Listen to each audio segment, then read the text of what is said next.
相信看过《盗墓笔记》的或许都有这样一个疑问，那就是为什么在霍家老宅的地下室会出现一座与张家鼓楼一模一样的墓室？小哥，有什么问题吗？重点，重点。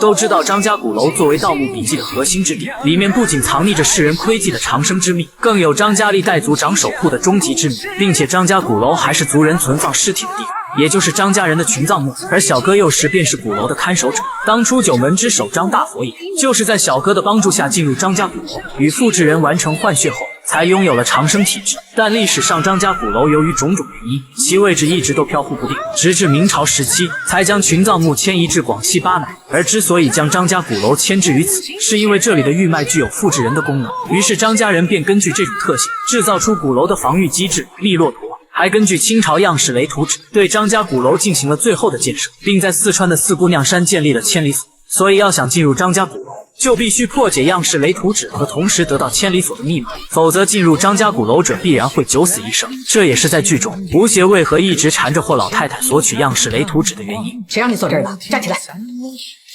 你要不说，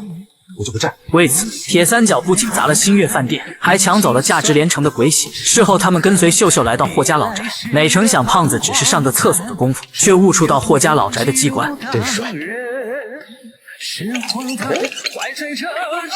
如果说吴邪的臭手开关必启示的话，那么胖子绝对是手牵到机制。毕竟每次三人触发的各种奇葩事情，全都是这两货各种作死。不得不说，可苦了小哥张起灵。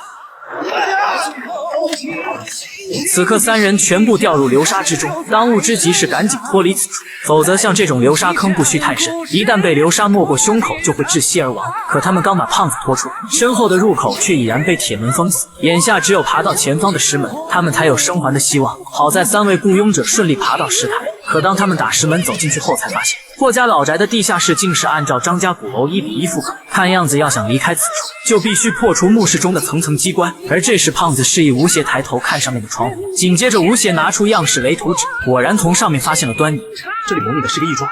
这未免也太巧了吧。这霍老太太早就惦记你这张图，这儿模拟的八成就是你手上这张样式雷一样的地方。由此可见，样式雷图纸便是破解墓室机关的关键。随后三人来到墓室中央，诡异的是4根柱子中间矗立的麒麟雕像，吴邪笃定其中的麒麟必有蹊跷，岂料小哥只是将手放在上面，脑海便出现张家鼓楼的景象，并说这里就是他的终点。张起灵之所以这样说，和他曾经在张家鼓楼看大门有着莫大关系，不过因失魂症的原因早已忘却这段记忆。可现在倒计时快要结束，好在胖子却发现了其中的端倪。这有4根一模一样的柱子，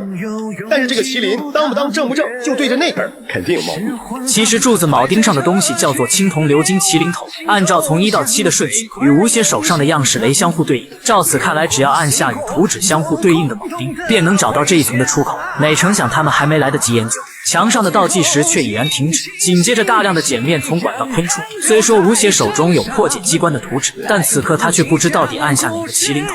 卷起来！